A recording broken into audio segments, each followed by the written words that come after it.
किस लोक देवता के यहाँ गाड़ी की पूजा होती? हड़बू जी। किनके? सवारी क्या थी? सियार। सवारी सगम शास्त्र के ज्ञाता कौन? हड़बू जी। कौन थे? लोक देवता है जिनका नाम है पाबू जी महाराज।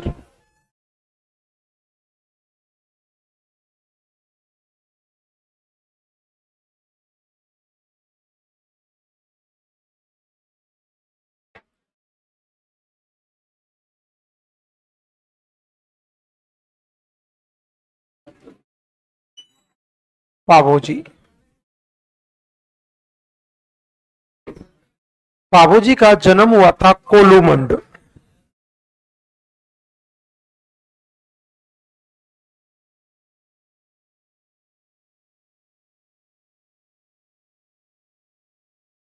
और कोलूमंड है फलौदी। और फलौदी कहां पर? जोधपुर। पाबूजी का जन्म हुआ था कोलूमंड, और कोलूमंड है फलौदी, जोधपुर। पाबूजी का जन्म कहां हुआ? कोलूमंड, फलौदी, जोधपुर। पाबूजी का जन्म कोलूमंड, फलौदी, जोधपुर। पाबूजी का जन्म। इनके पिता का नाम था धांधल जी।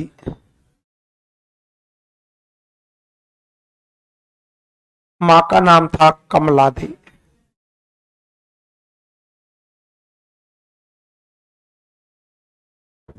पिता का क्या नाम था? धांधल। पिता का नाम। मां का नाम कमलादे। मां का नाम। पत्नी का नाम था सुप्यार दे।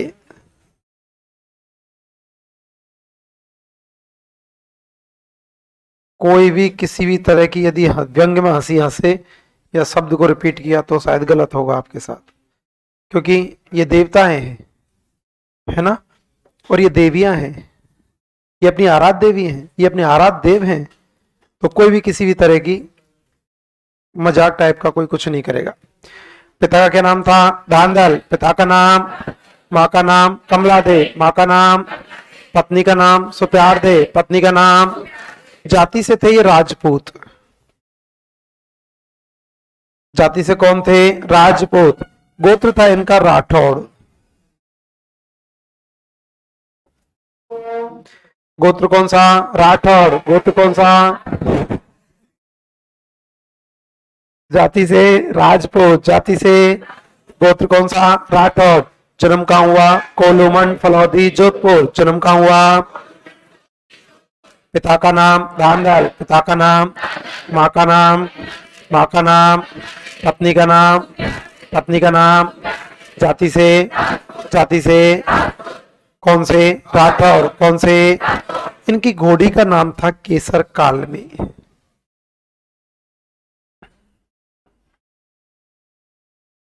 घोड़ी का नाम केसर कालमी। घोड़ी का नाम। अब केसर कालमी घोड़ी जो थी, इन पाबूजी ने अपनी धर्म की बहन बनाया था माता देवल चारनी को। देवल चारनी मैया को पाबूजी ने अपनी धर्म की बहन बनाया था। पाबूजी ने अपनी धर्म की बहन देवल चारनी मैया को बनाया था। तो ये केसर कालमी घोड़ी जो है ना, ये इनको इनकी बहन ने, बहन बोले तो देवल चारनी ने, केसर कालमी घोड़ी जो थी वो इनको इनकी बहन ने दी थी। बहन का क्या नाम था? देवल चारनी। करनी माता जी की मां हुआ करती थी ये देवल चारनी माता। देवल चारनी माता ने घोड़ी दी थी, करनी माता की मां थी ये। देवल चारनी माता ने इनको घोड़ी दी थी केसर कालमी। अब पाबूजी के एक बहनोई थे जिनका नाम था जिंदराज खींची, नागौर के थे, जायल के रहने वाले थे। इस केसर कालमी घोड़ी को जिंदराज खींची भी पसंद करते थे। केसर कालमी घोड़ी को जिंदराज खींची भी पसंद किया करते थे। सफेद रंग की बहुत सुंदर घोड़ी हुआ करती थी और पाबूजी भी पसंद करते थे। और देवल चारनी मैया ने घोड़ी किनको दे दी? पाबूजी को।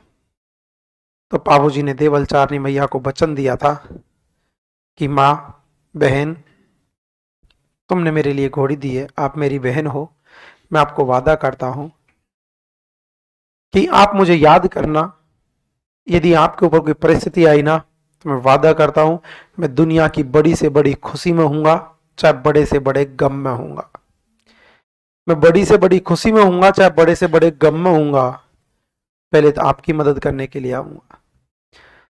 और गम में, टेंशन में तो कोई भी जगह छोड़ के आ सकता है। मैं वादा करता हूं, मैं चाहे कितनी बड़ी खुशी में बैठा हूंगा, लेकिन आप मुझे याद करोगे तो पहले मैं आपके पास आऊंगा। देवल चारनी मैया ने कहा, भैया कैसे पता चलेगा आपको, कैसे पता चलेगा कि मैं परेशानी में हुआ करती हूँ। बाबूजी ने कहा था, मैं इस घोड़ी को वचन दे रहा हूं, मैं घोड़ी को वचन दे रहा हूं, यदि आपके ऊपर कोई परेशानी आई ना, तो एक घोड़ी मेरे पास है और जहां भी होगी वहां पर एक घोड़ी बोलना शुरू कर देगी। घोड़ी को बोलने को बोलते हैं हिननाना। ये घोड़ी हिननाना शुरू कर देगी। बाबू देवल चार ने कहा, ठीक है भैया। अब बाबूजी ने वचन दे दिया था। अब बाबूजी की हो रही थी शादी। ये सुप्यार देती ना, ये अमरकोट की राजकुमारी थी। अमरकोट स्थान है पाकिस्तान में। अमरकोट में शादी करने के लिए गए बाबूजी। शादी करने के लिए गए थे तो शादी चल रही थी और बाबूजी फेरे ले रहे थे। और बाबूजी ने 3 फेरे तो ले लिए, चौथा फेरा ही चल रहा था, मतलब 3.5 फेरा ही चल रहा था। तीसरा ही फेरा चल रहा था। और तीसरा ही फेरा जब चल रहा था तो तीसरे फेरे पर ही घोड़ी ने बोलना शुरू कर दिया। घोड़ी ने बोलना शुरू कर दिया था।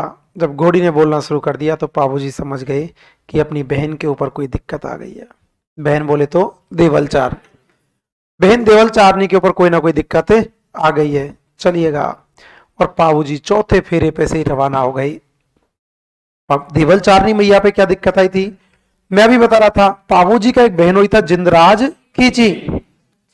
ये जिंदराज खींची देवल चारनी से नाराज था क्योंकि इसको घोड़ी नहीं दी थी। जिंदराज खींची रहने वाला था जायल। जिंदराज खींची कहां के थे? जायल। और जायल कहां पर? नागो। कहां पर? अब बात चल रही है कि जिंदराज खींची बाबूजी का बहनोई था।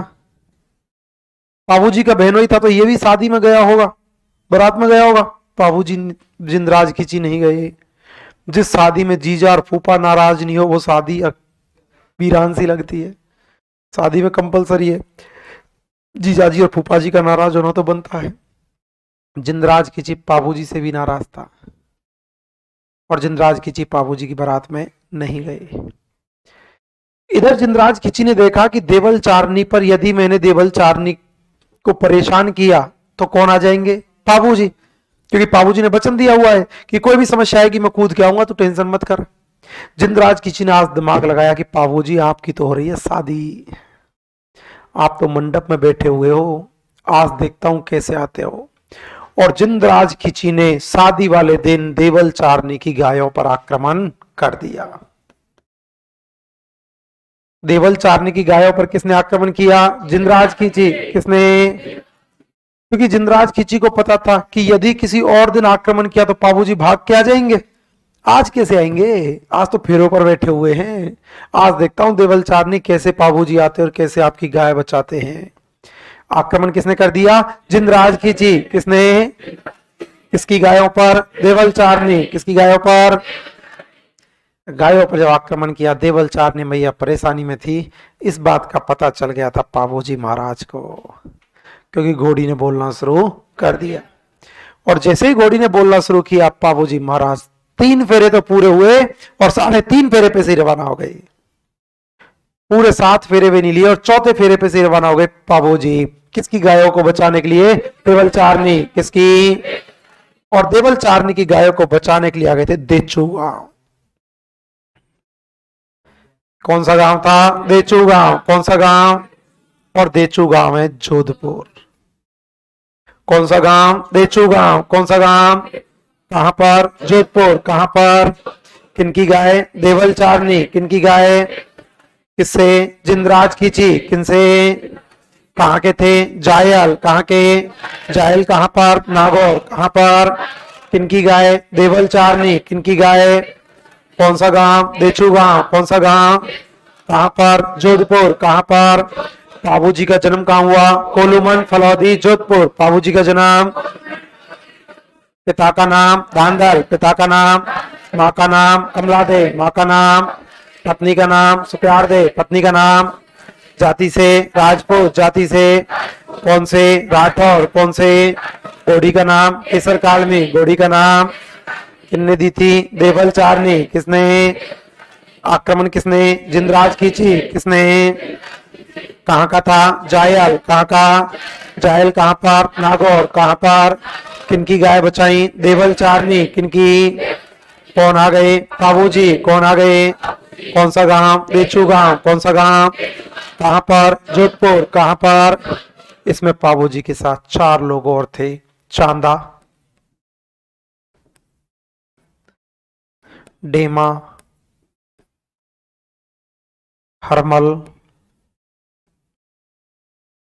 और सावंत। साथी कितने? 4। कितने? नंबर 1 चांदा, नंबर 1, नंबर 2 डेमा, number 2, number 3 Harmal, number 3, number 4 Sawant, number 4, number 1 Chanda, number 1, number 2 डेमा, number 2, number 3, number 3, number 4, number 4। मेरे साथ बोलो, चांदा, डेमा, हरमल, सावंत। चांदा, डेमा, हरमल, सावंत। चांदा, डेमा, हरमल, सावंत। चांदा, डेमा, हरमल, सावंत। चांदा, डेमा, हरमल, सावंत। चावन, डेमा, हरमल, सावंत। चांदा, डेमा, हरमल, सावंत। चांदा, डेमा, हरमल, सावंत। साथी कितने? 4। कितने? Number 1 Chanda, number 1, number 2, number 2, number 3, number 3, number 4, number 4। Chanda, Dema, Harmal, Sawant. चांदा, डेमा, हरमल, सावंत। साथी कितने? 4। कितने? इन पाबू जी की जीवनी जिस पुस्तक में मिलती है उसका नाम है पाबू प्रकाश। पाबू जी की जीवनी कौन सी पुस्तक? पाबू प्रकाश। कौन सी? जिस पाबू प्रकाश के लेखक हुआ करते थे आशिया मोड़ जी।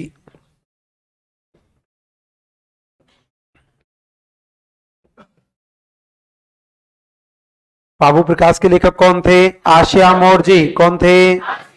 पाबू जी की जीवनी कौन सी पुस्तक? पाबू प्रकाश। कौन सी? लेखक कौन? आशिया मोड़ जी। लेखक कौन?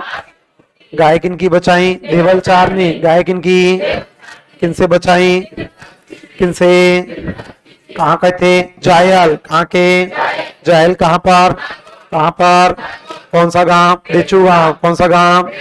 कहाँ पर? जोधपुर। कहाँ पर? साथी कितने? 4। कितने? Number 1 Chanda, number 1, number 2, number 2, number 3, number 3, number 4, number 4। जीवनी कौन सी पुस्तक? पाबू प्रकाश। कौन सी? लेखक कौन? आशिया मोड़ जी। लेखक कौन? इन पाबू जी को लक्ष्मण का वंशज माना गया है। देखो ध्यान रखना है आपको, कल मैंने आपको रामदेव जी पढ़ाए थे। काई के वंशज थे? कृष्ण के। कृष्ण के वंशज हैं पाबू सॉरी रामदेव जी। लक्ष्मण के वंशज हुआ करते हैं पाबू जी। भगवान विष्णु के वंशज हैं देवनारायण जी। देवनारायण जी को विष्णु का वंशज माना गया है, विष्णु का अवतार माना गया है।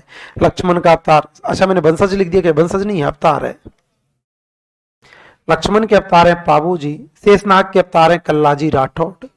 तो पाबू जी को काई का अवतार माना गया? लक्ष्मण का। काई का? पाबू जी को लक्ष्मण का अवतार माना गया है। अपने राजस्थान में जो पहली बार ऊंट लाए थे ना, वो पाबू जी लेके आए थे। मारवाड़ में पहली बार ऊंट लाने का श्रेय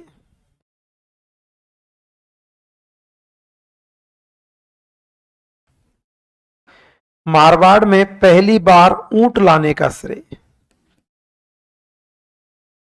मारवाड़ में पहली बार ऊंट लाने का श्रेय किसको जाता है? पाबू जी। किसको? मारवाड़ में पहली बार ऊंट पाबू जी लेके आए थे। अब बात आती है पाबू जी ऊंट कहां से लाए थे? सिंगल द्वीप, श्रीलंका। श्रीलंका जिसे कहा जाता है सिंगल द्वीप कहा जाता है। मारवाड़ में पहली बार ऊंट पाबू जी लाए थे। अब यार ऊंट पाबू जी लेके आए थे, तो बताओ सांप्रदायिक सद्भाव कौन लेके आए थे? रामदेव जी। कौन से? देख के बोलेगा, कसम भगवान की यहीं पे डोलेगा। फटाफट बोलो, रामदेव जी का जन्म कहाँ हुआ? कहाँ पे? पंचपीरों में कितने देवता? कितने? शब्द कौन सा? शब्द कौन सा? पैसे, पैसे, पैसे, पैसे, रासे, रासे, मासे, मासे, गोसे, गोसे। रामदेव जी का जन्म कहाँ हुआ? कहाँ हुआ? पिता का नाम, पिता का नाम, माँ का नाम, माँ का नाम, पत्नी का नाम, पत्नी का नाम, जाति से, जाति से, कौन से, कौन से, घोड़े का नाम, घोड़े का नाम, गुरु का नाम, गुरु का नाम, भाई का नाम, भाई का नाम, बहन का नाम, कहता है लट याद आएगा। बहन का नाम सुगना भाई, बहन का नाम, धर्म की बहन, धर्म की बहन, मूर्ति पूजा के विरोधी कौन, विरोधी कौन, पूजक है की, पूजक है की, सांप्रदायिक सद्भाव के लिए कौन थे? हिंदू लोग, हिंदू लोग, मुस्लिम लोग, मुस्लिम लोग।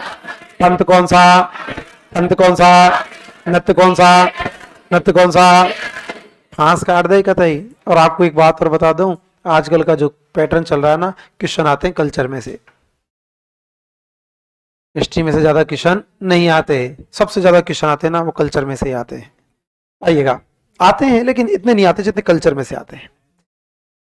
मारवाड़ में ऊंट लाने का श्रेय किनको जाता है? पावो जी। अब मारवाड़ में ऊंट पावो जी लाए थे। अब हाँ, कल्चर नहीं, रियलिटी है। आप सेमिनार में आए होंगे ना पहले दिन, तो कौशल सर ने लिया था सेमिनार, है ना, और एक आईएएस साहब आए थे, जिन साहब। उस दिन भी कौशल सर ने एक शब्द बोला था, आपने नोटिस किया हो तो, हिस्ट्री कल्चर का उदाहरण दिया था उन्होंने, कि अपन के कोचिंगों की गंदी आदत क्या है कि अपन लोग टाइम ज्यादा देते हैं हिस्ट्री को, क्योंकि उसमें स्टोरी आती है, मजा आता है, लेकिन पेपर में आती है कल्चर। आपको याद हो तो ये शब्द बोला था, क्योंकि उस दिन मैं भी आया था सेमिनार में, थोड़ा सा लेट आया था लेकिन आया था, कि अपन लोग महत्व देते हैं हिस्ट्री को और पेपर में आती है कल्चर, और कल्चर को महत्व देते हैं ना, तो हिस्ट्री तो आधी सी अपने आप निकल जाती है। ये रियलिटी है। कोई बात नहीं, चलिएगा। ऊंट लाए थे कौन? पाबू जी। अब पाबू जी ऊंट लाए थे। अब ऊंट पालकर यदि कोई आदमी अपना जीवन यापन कर रहा है, तो बताओ वो तो पाबू जी को भगवान मानेगा नहीं मानेगा? आप लोग थानेदार की तैयारी कर रहे हो और तुमको मैं थानेदार बनवा दूं, गुरु जी मजा आ जाए। तुमको तो भाई देवता मान लेंगे, तुम एक बार नौकरी तो लगवाओ हमारी। देवता या तो करो का छीना है?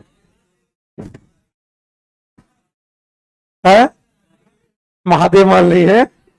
तो जो जिसके लिए धंधा पानी लेके आता है, वो तो उसके लिए भगवान है। ऊंट लेके आए थे पाबू जी, और ऊंट पालकर एक जाति के लोग जीवन यापन करते हैं, राई का। कौन सी? राई का। राई का कोई बोलते हैं रेवारी। राई का कोई क्या बोलते हैं? रेवारी। तो राई का रेवारी जाति के लोग, जय हो भगवान। और राई का जाति के आराध्य देव कौन है? पाबू जी। कौन है? पाबू जी राई का जाति के आराध्य देव है। मारवाड़ में ऊंट कौन लेके आए? पाबू जी। कौन लाए? ऊंट पालक जाति कौन सी? राई का। कौन सी? राइका को रेवारी। राइका को, राइका जाति के आराध्य देव कौन है? पाबू जी। कौन है? पाबू जी राइका जाति के आराध्य देव। राइका के अलावा दो जाति और है, थौरी और भील। थौरी और भील। अब बात आती है कि थौरी और भील जाति के आराध्य देव क्यों हैं? ऊपर ही लिख देता हूं, थौरी और भील। थौरी जाति के और भील जाति के 7 भाई गुजरात अभियान के समय अपनी जान बचाकर भाग रहे थे। थौरी जाति के 7 भाई गुजरात अभियान के समय अपनी जान बचाकर भाग रहे थे, कोई उपाय नहीं था। बाबू जी का टेंशन क्यों कर रहे हो? इधर आओ, क्षत्रिय धर्म का पूरा पालन करूंगा। और बाबू जी ने थौरी जाति के 7 भाइयों की जान बचाई थी। गुजरात अभियान के समय थौरी जाति के लोग अपनी जान बचाकर भाग रहे थे, उनको संरक्षण किसने दिया? पाबू जी। किसने? इसलिए पाबू जी थौरी जाति के भी आराध्य देव हैं। भील जाति के क्यों हैं? क्योंकि लोग थोड़े से पहले छुआछूत की दृष्टि से देखा करते थे, उन्होंने कहा कोई नहीं, सब समाज है, अपने बराबर में बिठाया था, सम्मान दिया था, इसलिए भील जाति के भी आराध्य देव है। तो अब कितनी जाति हो गई? 3। कितनी?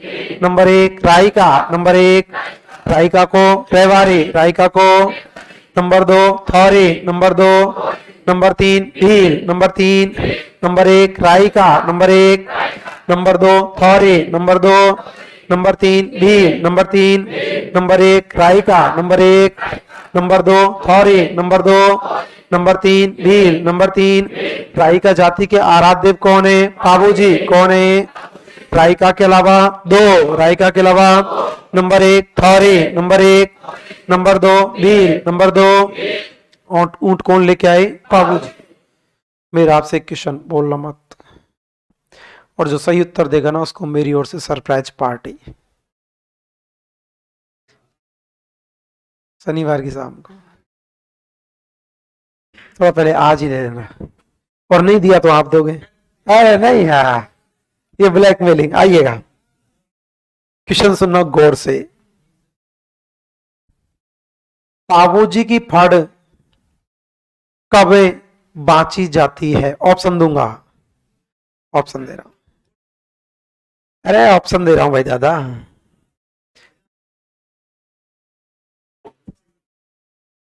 नहीं बताएगा, ये नहीं बताएगा, नहीं नहीं। चलो मैं तेरा मान लिया मैंने, अभी मत बोलना, लेकिन इनसे और पूछ लेता हूं, तेरी पार्टी फिक्स है। पाबूजी की फड़ कब बांची जाती है? ऑप्शन ए कुत्ते के बीमार होने पर। अरे रुक जा रे, एक सही होता तो पार्टी फोकट में देता होगा। कुत्ते के बीमार होने पर, बिल्ली के बीमार होने पर, ऊंट के बीमार होने पर, चींटी के बीमार होने पर, और पांचवा है उपर्युक्त में से कोई नहीं। तो जो उपर्युक्त में से कोई नहीं बोलेगा वो मेरे को संतुष्ट करेगा, यदि ये है तो। बताइए ऑप्शन। हाँ बता। 3 नंबर, ऊंट के बीमार होने पर बाबूजी की फड़ बांची जाती है।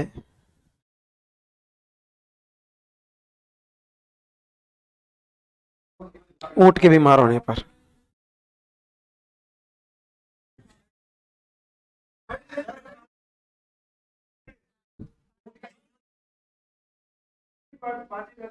ठीक है, मन्नत पूरी होने पर। चलो ये ऑप्शन बता। 3। वेरी गुड, कोई भी पार्टी का हकदार नहीं है। बाबूजी की फड़ ऊंट के बीमार होने पर नहीं बांची जाती, ऊंट के सही होने पर बांची जाती है। बीमार होने पर बोली जाती है। तो तेरी नौकरी नहीं लगी ना, तेरी मम्मी ने रामायण बोल रखी है। तेरे जैसे पनौती की मां ने भी रामायण नहीं बोल रखी ना, तुझे मरने का पूरा अधिकार है। ऐसा पनौती आदमी घर में जिसकी मन्नत घर वाले मांग भी नहीं रहे कि इसकी नौकरी भी लग जाए। जिसकी, हाँ ये बात भी सही है, लेकिन मन्नत जब मांगी जाती है जब नहीं लगती है, ठीक है ना। तेरी माँ ने नहीं बोल रखी वो बात अलग है, बीच में मत बोला कर वरना कुछ ना कुछ ऐसा सुनेगा जब फिर करेगा। और रावड़ी किसी शकल बनाया ना। ऊंट की बीमार होने पर बाबूजी की फड़ बोली जाती है, और ऊंट के सही होने पर बाबूजी की फड़ बांची जाती है। बोलने में और बांचने में क्या अंतर है? जब तक नौकरी नहीं लगी राम जी की रामायण बोल रखी थी, हे भगवान मेरे बेटे की नौकरी लग जाए मैं तेरी रामायण बचवाऊंगी। सवामनी बोल दी, और जब ऊंट सही हो मतलब नौकरी लग गई तो तुम्हारी रामायण बचवाई गई थी। सही है। तो ध्यान रखना हमेशा, ऊंट के बीमार होने पर बोली जाती है और ऊंट के सही होने पर बांची जाती है। बाबूजी की फड़ ऊंट के बीमार होने पर बोली जाती है और ऊंट के सही होने पर बांची जाती है। तो मारवाड़ मत देखे बंद कर ले। ऊंट के बीमार होने पर बाबूजी की फड़ बोलते हैं और ऊंट के सही होने पर बाबूजी की फड़ बांची जाती है। बाबूजी की फड़ सबसे लोकप्रिय फड़ है। बात मत करो।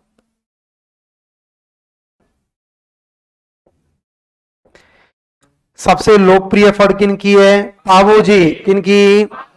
पाबूजी की फड़ सबसे लोकप्रिय फड़ हुआ करती है। ध्यान रखना, सबसे लंबी फड़ है देवनारायण जी की, सबसे छोटी फड़ है देवनारायण जी की। सबसे लंबी भी देवनारायण जी की, सबसे छोटी भी देवनारायण जी की। किसकी फड़ नहीं बांची जाती? भस्मासुर की। बाबूजी की फड़ ना बांची जाए। तू बोला था, तू उसकी तरफ इशारा कर रहा है, देख कनपटी है, झूठ और बोलता है। चटी हुई परात की शकल कोई, झूठ और बोला नो कहीं बोलो। बाबूजी की फड़ सबसे लोकप्रिय फड़ हुआ करती है। सबसे लंबी फड़ देवनारायण जी की, सबसे छोटी फड़ देवनारायण जी की। भस्मासुर की फड़ का वाचन नहीं करते। सबसे लोकप्रिय किनकी? पाबूजी की। ऊंट के बीमार होने पर बोली जाती है, ऊंट के बीमार होने पर, सही होने पर बांची जाती है, सही होने पर। और पाबूजी की फड़ रावण हत्ता वाद्यंत्र से बांची जाती है। कौन सा वाद्यंत्र है? रावण हत्ता। कौन सा? रावण हत्ता वाद्यंत्र। अपन जो गांव में देखते हैं ना, जैसे कोई मांगने वाले आते हैं, माफी चाहूंगा मेरा जाति सूचक शब्द बोलने का कोई वो नहीं है, लेकिन आप अलवर यदि कभी गए होंगे तो भरतरी जी के मेले में आपने देखा होगा, जोगी जाति के लोग जो हुआ करते हैं वो अक्सर ये रावण हत्ता वाद्यंत्र बांधते हैं। ये एग्जाम में क्वेश्चन पूछा गया था।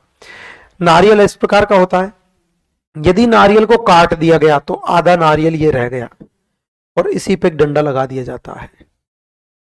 इसी पर एक बीना जैसा होता है या सारंगी जैसा होता है। अपन गांव में बोलते हैं, वो आते हैं ना कि ये सारंगी बजा रहा है, वो सारंगी नहीं है, वो रावण हत्ता है। मैं दिखाऊंगा आपको, वो सारे सारे वाद्यंत्रों की फोटो दिखाऊंगा।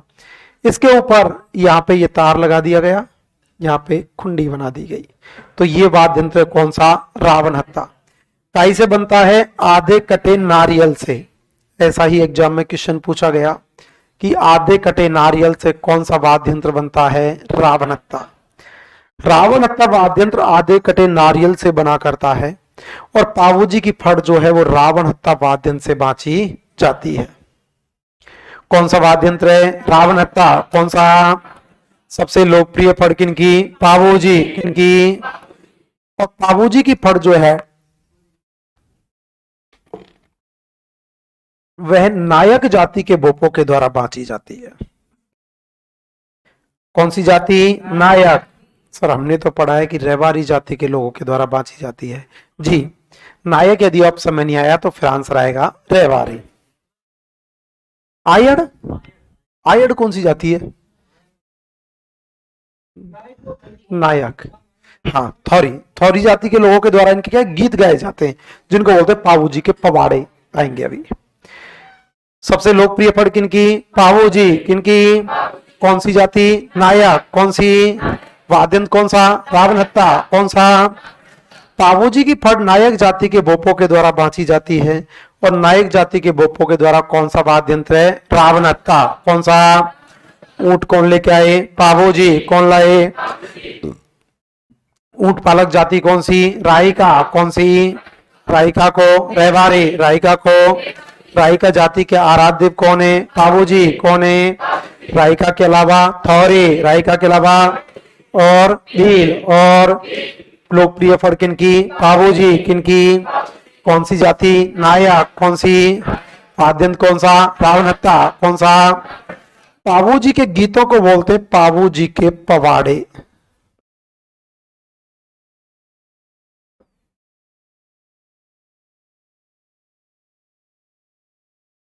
पाबूजी के पवाड़े। पाबूजी के गीतों को क्या बोलते हैं? पाबूजी के पवाड़े। क्या बोलते हैं? और पाबूजी के जो गीत हैं ये राइका जाति के लोगों के द्वारा गाए जाते हैं। पाबूजी के गीतों को क्या बोलते हैं? पवाड़े। क्या बोलते हैं? कौन सी जाति? राइका। कौन सी? और राइका जाति के लोगों के द्वारा माठ वाद्यंत्र से गाए जाते हैं। वाद्यंत्र कौन सा? माठ। तो ध्यान रखना, पाबूजी की फड़ नायक, पाबूजी के गीत पवाड़े। कौन सी जाति? राइका। कौन सी? वाद्यंत्र कौन सा? माठ। कौन सा? अब गीत दो प्रकार के, एक तो साधारण गीत, अरे आप बहुत अच्छे हुआ करते हो ये और वो। एक यशोगान, वर्चस्व वीर रस में गाए जाने वाले यशोगान, और पाबू जी का यशोगान जो किया जाता है, यशोगान में गाए जाने वाले गीत जो हुआ करते हैं उनको बोलते हैं पाबू जीरी बचनिका। क्या बोलते हैं? पाबू जीरी बचनिका। क्या बोलते हैं? आगे अपन पढ़ेंगे साहित्य के साथ में पाबू जीरी बचनिका एक ग्रंथ भी हुआ करता है।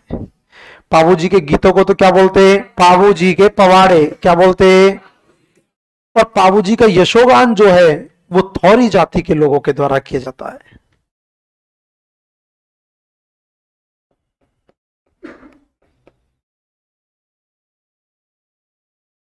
यशोगान कौन सी जाति है? थौरी। कौन सी?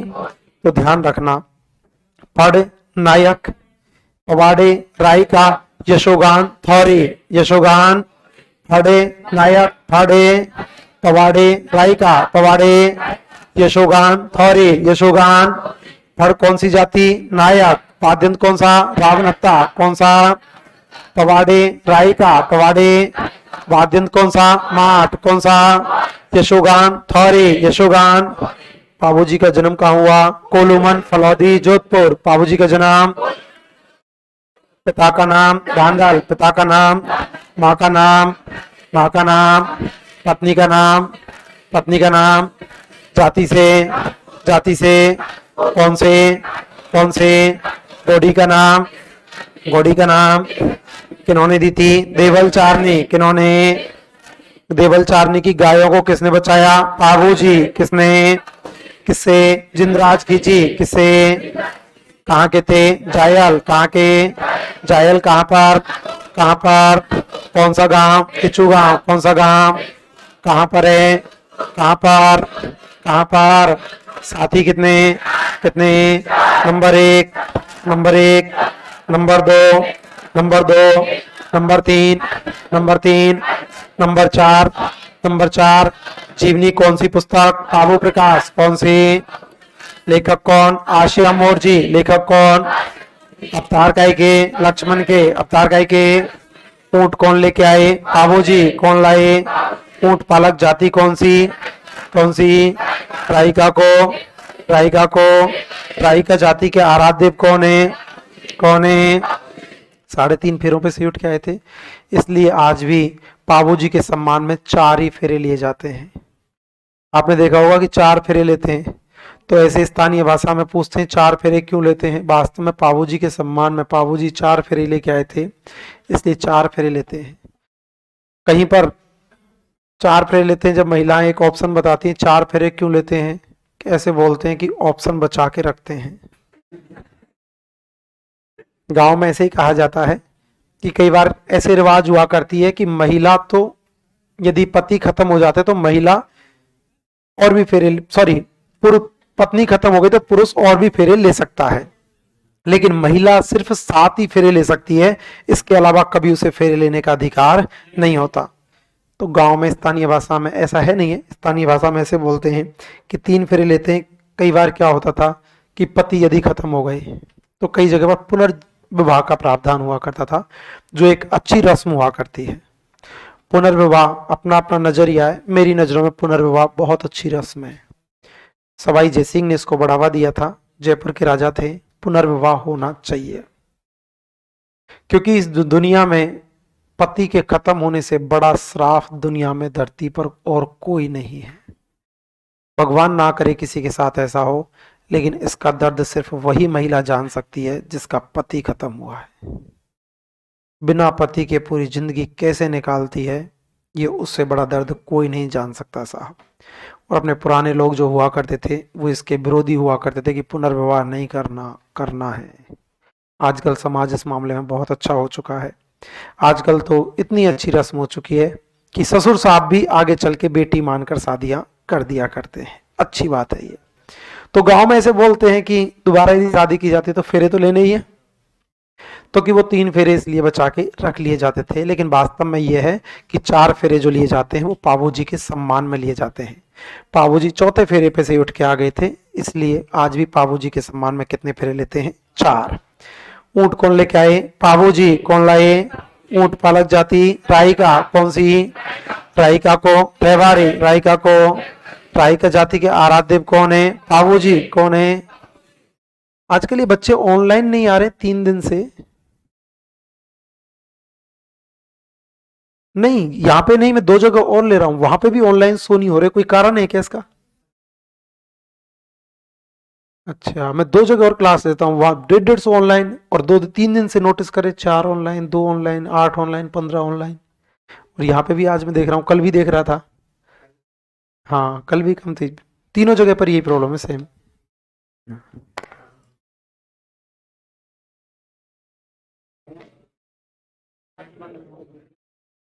हाँ, कोई ना कोई प्रॉब्लम है, बच्चे आ नहीं रहे। अरे यार पूछ, अरे तू बढ़िया रही हो भाई, जो छतरी है। तू बामन फामन से बन जाता हो ना, तू उल्टे पुल्टे फेरा परवा था भाई। याद पूछियो गधाते, मलमास चल रहा, फिर शादी का खानते आ गए। ए कच्छी ना आया टाइम।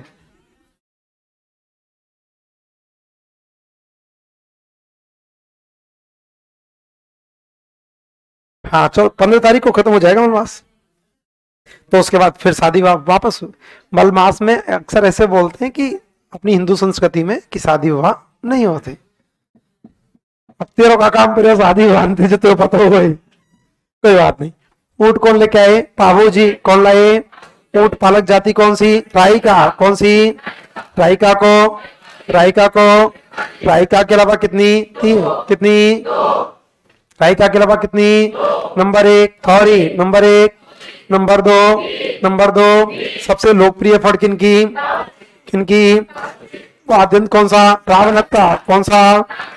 कौन सी जाति? नायक। कौन सी? गीतों को पवाड़े। गीतों को कौन सी जाति? कौन सी? वाद्यंत्र। हाँ, वाद्यंत्र। यशोगान। थौरी। यशोगान।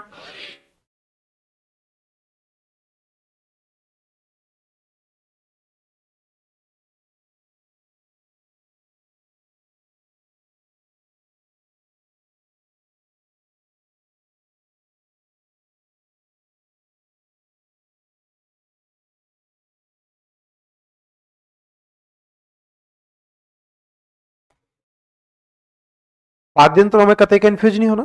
वाद्यंत्र अपन पढ़ेंगे, शायद मैंने एक दिन हल्का सा बता के गया, सारे डेमो दे के गया। डेमो तुम्हारे बैठ गया डेमो? हाँ, डेमो बैठ गया। हाँ, क्या बोलता है ये? वाद्यंत्र से स्टार्ट किया, ये बावड़ो है वो। ये स्टार्ट तो मैंने डेमो जो दिया था ना तुमको, नृत्यों का दिया था। अब ई या चक्कर ये आगे तो समझ में नहीं आ रहे, नृत्य और वाद्यंत्र ये कहीं होते नहीं है। और देखो या के मजाले में ऊपी से तो खुश हो रहे हो, गुरु जी यार दो का था ये। तेरी सौगंध सारा कर रहा हूँ गुरु जी। तो वाद्यंत्र बिल्कुल ऐसे कैसे बोलोगे आप? वाद्यंत्र कौन सा है? माठ। कौन सा? पाबूजी का मेला लगता है चैत्र अमावस्या को। अब पाबूजी का स्थान कहां पे था? कोलूमंड। कहां पे? तो चैत्र अमावस्या को मेला लगता है। और चैत्र अमावस्या, ओ तेरी, चैत्र अमावस्या को मेला लगता है कोलूमंड। मेला कहाँ लगता? कोलूमंड। और कोलूमंड बोले तो फलौदी, जोधपुर। बाबूजी का मेला कब लगता? चैत्र अमावस्या। अब देखो हिस्ट्री में तो आपने इधर उधर की बातें नहीं सुनी, कोई बात नहीं, अब सुननी पड़ेंगी आपको। बीच बीच में दूसरे टॉपिकों के बारे में बताता जाऊंगा और वो आपको विशेष तौर से सुननी है। चैत्र अमावस्या जो है हिंदू संस्कृति का अंतिम दिन है।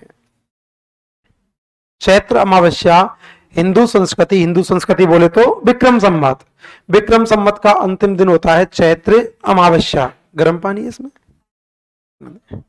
हाथों पानी। हाँ, तो अब ये ऐसे ही पढ़ना पड़ेगा, अब तुम देसी हो गए। कल्चर पढ़ेंगे, कल्चर में ऐसे पढ़ेंगे, ताती और सीरी है, ताती सीरी और आली सूखी।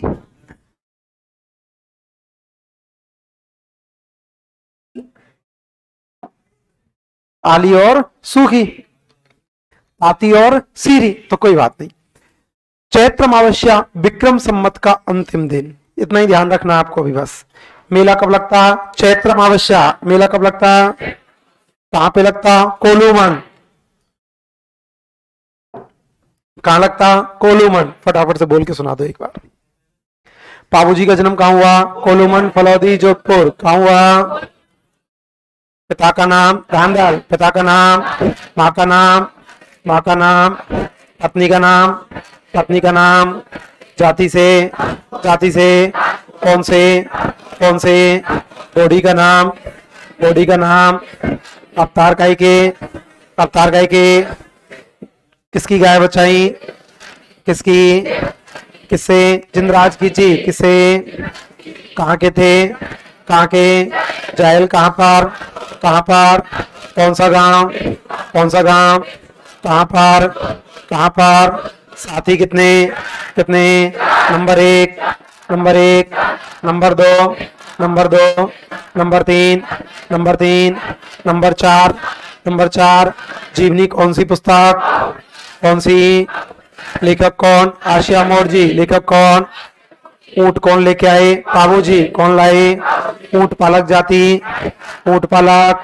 गायिका को, गायिका को, इसके अलावा दो, इसके अलावा नंबर एक, नंबर एक, नंबर दो, नंबर दो, सबसे लोकप्रिय फल किनकी, किनकी, ऊंट के बीमार होने पर बोली जाती है, ऊंट के बीमार होने पर, सही होने पर, सही होने पर, कौन सा वाद्य यंत्र, रावणत्ता, कौन सा, कौन सी जाति, नायक, कौन सी, गीतों को, पवाड़े, गीतों को, कौन सी जाति, कौन सी, वाद्य यंत्र, नाक, वाद्य यंत्र, यशोगान, यशोगान, कौन सी जाति, थौरी, कौन सी, मेला कब लगता, चैत्र अमावस्या, कब लगता, सबको अपनी अपनी मैया की सौगंध नहीं बोलेंगे तो।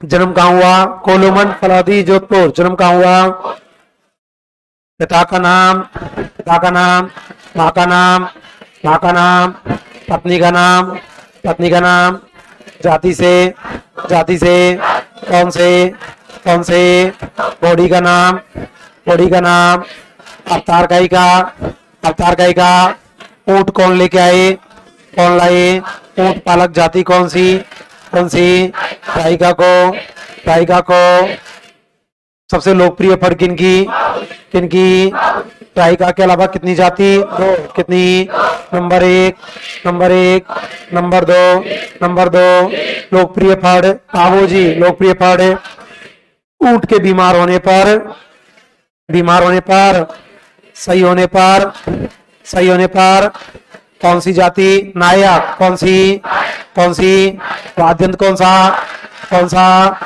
बाबूजी के गीतों को, गीतों को, कौन सी जाति, कौन सी, कौन सी, यशोगान, थौरी, यशोगान, गाय किनकी बचाई, किनकी, किससे, जिंदराज की जी, किससे, कहाँ के थे, जायल, कहाँ के, जायल कहाँ पर, कहाँ पर, कौन सा गांव, देचू गांव, कौन सा गांव, कहाँ पर, जोधपुर, कहाँ पर, साथी कितने, चार, कितने, नंबर एक, नंबर एक, नंबर दो, नंबर दो, नंबर तीन, नंबर तीन, नंबर चार, नंबर चार, बाबूजी की जीवनी कौन सी पुस्तक, बाबू पितास, कौन सी, लेखक कौन, आशिया मोर जी, लेखक कौन, बाबूजी का मेला कब लगता, चैत्र अमावस्या, कब लगता, लोक देवता हैं गोगा जी महाराज।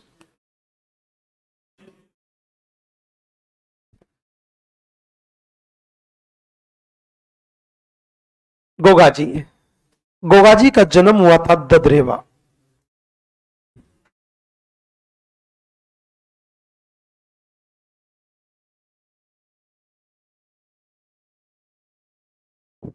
गोगा जी का जन्म कहाँ हुआ, ददरेवा, कहाँ हुआ,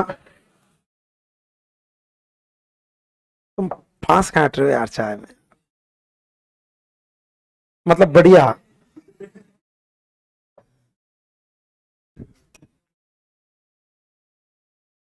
हाँ, ना ना ना, वैसे बंदा कोई भी हो सारे अच्छे हुआ करते हैं, बाकी सम्यक आपके लिए बेस्ट है, सम्यक।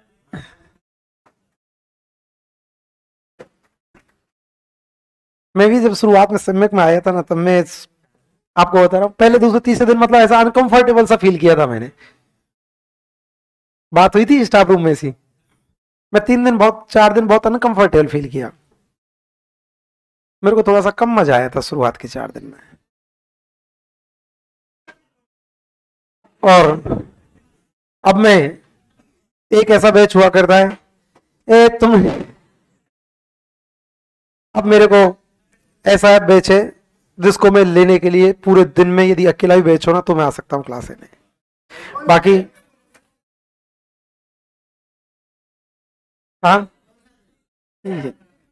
बाकी मैं जैसे 2-4 घंटे की क्लास होती है ना पूरे दिन में, मैं छुट्टी कर देता हूँ। 4 घंटे क्लास है, कौन जाएगा 4 घंटे के चक्कर में, यहाँ आऊंगा वापस जाऊंगा, नहीं आ रहा। लेकिन कई दिन ऐसा हुआ है जिस दिन मैं सिर्फ तुम्हारे बैच की क्लास लेने आया हूँ, कई दिन हुआ है ऐसा। तुम बढ़िया हो, और सम्यक मेरे को रास आने लगा है। बाकी रास मतलब आदत आने लगी है, अच्छा लगे, जच गो, है ना। अच्छा इंस्टीट्यूट है, वाकई में अच्छा, देखो वाकई में जिसको बोलते हैं ना, अच्छा अच्छा इंस्टीट्यूट है।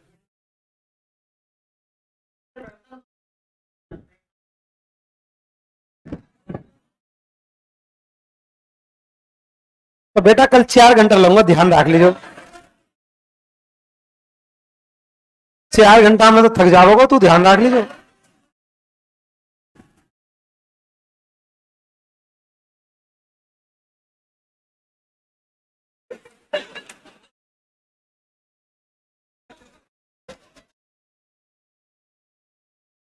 कितना खुश हो रहा है। और हाँ, इंडियन हिस्ट्री बहुत टाइम हो गया मेरे को पढ़ाए हुए, बहुत टाइम हो गया अब, है ना, टाइम भी नहीं है। क्या, और इस बैच में लड़कों से ज्यादा तारीफ लड़कियों की करूंगा मैं। लोग कितने जोर आ रहा, लोग क्यों करोगे लड़की की तारीफ? बेटा इसलिए करूंगा कि तुम खूब बदमाशी करते हो, लेकिन ये एक भी बेटा नैरो माइंडेड नहीं है। बाकी कई बार लड़कियां ऐसी होती हैं तो ईगो पे ले जाती हैं और शिकायत विकायत कर दे और माथा फोड़ी कर ले, लड़ ले। एक भी ऐसी नहीं है, आपको बहुत अच्छे से क्या करो, शानी है। बेटा तू तो कतई नो करो नो के गुरुजी, तुमने जब एकीकरण पढ़ा, जब सबसे बड़ी रियासत मारवाड़ बताई, और तुमने जोधपुर बता दे। एक बार तो ऐसी आई चिंडारी, चिंडारी आई घुसरी चिंडारी। आइएगा, गोगा जी, गोगा जी का जन्म हुआ था ददरेवा चूरू। जन्म कहाँ हुआ? ददरेवा चूरू। कल तू गया, तेरा काम हो गया, कोई दिक्कत थोड़ी आई। कल बिल्कुल फील्डिंग वील्डिंग सेट करके गया हो भाई। गोगा जी का जन्म हुआ था ददरेवा चूरू। इनके पिता का नाम था जेवर।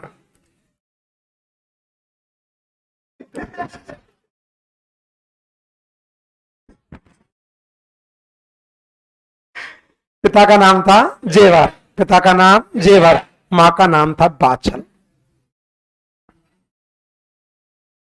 पिता का क्या नाम था? जेवर। पिता का नाम, मां का नाम बाछल। बाबूजी के पिता का नाम धांधल, मां का नाम कमला दे।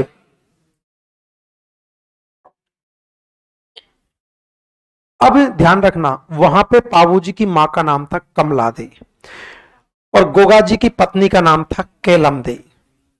अंतर है थोड़ा सा, है ना। और ये दे ही दे आएंगी सब, है ना। दे, दे क्या है? एक सम्मान सूचक शब्द है, देवी का रूप मानकर। जैसे आज अपन सम्मान सूचक देवी लगाते हैं, जैसे मां के नाम के सामने देवी लगाते हैं, तो सम्मान सूचक शब्द हुआ करता है। ये लोग देवियों के रूप में मानी जाती हैं, पूजा नहीं होती है लेकिन सम्मान्य हुआ करती हैं। पत्नी का नाम केलम दे, पत्नी का नाम लोक देवता। दिक्कत क्या आती है? लोक देवताओं का क्वेश्चन हर कोई सही नहीं करता। लोक देवताओं से जन्म पूछ लिया ना तो भी कंफ्यूज हो जाते हैं, सही क्यों नहीं करता। पढ़ने में खूब मजा आता है लेकिन एग्जाम में क्वेश्चन अक्सर गलत ही होता है इनके। क्यों? सारे के सारे घोड़िया, कोई केसर काल में, कोई लीलन, कोई लीलन दे, कोई लीला दे, कोई नीला दे। नीला मतलब लीला, लीला सबकी माँ। कोई की केलम दे, कोई की कमला दे, कोई की सुप्यार दे, कोई की दे दे, सब पत्नी और माँ। पिताओं के नाम भी ऐसे, और सबका मिला भी, और सबके स्थान, सब गायों के देवता या सांपों के देवता, ऐसे ही है। तो एग्जाम में कंफ्यूज करते हैं, लेकिन आप मेरी गारंटी 1 मिनट के लिए कंफ्यूज नहीं होंगे कतई। धुआंधार टक के टक करोगे, टक मोहर सी लगाओगे, ठप्पा प्रिंट की सी, ठप्पा प्रिंट बताया ना, ठप्पा प्रिंट को क्या बोलते हैं? हाँ बेटा, यार ना भूलोगे तुम। तो पिता का क्या नाम था? जेवर। पिता का नाम, माँ का नाम बाछल, माँ का नाम, माँ का नाम, पत्नी का नाम तेलमदे, पत्नी का नाम, गुरु का नाम था गोरखनाथ। देखो ये गोरखनाथ जी बहुत आएंगे। गोरखनाथ जी गोगा जी के गुरु हैं। गोरखनाथ जी जसनाथ जी के गुरु हैं। गोरखनाथ जी जाम्बो जी के गुरु हुआ करते हैं।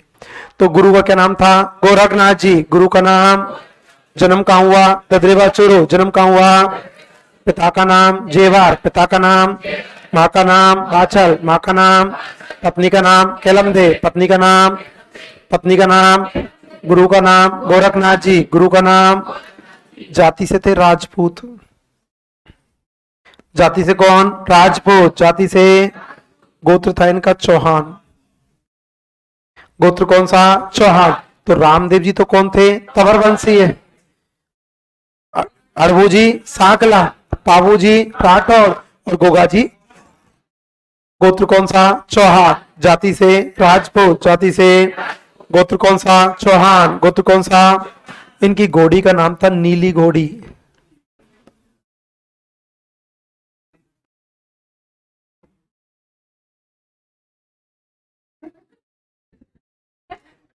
घोड़ी कौन सी? नीली घोड़ी। घोड़ी कौन सी?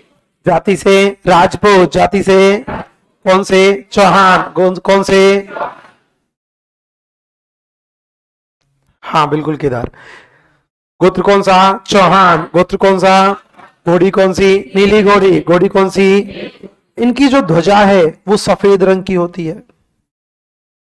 ध्वजा कैसी? श्वेत। सफेद नहीं, श्वेत बोलना है। सफेद को श्वेत बोलते हैं बोलने को, लेकिन एक पर्टिकुलर शब्द का प्रयोग करना है, श्वेत। जैसे रामदेव जी की ध्वजा कैसी?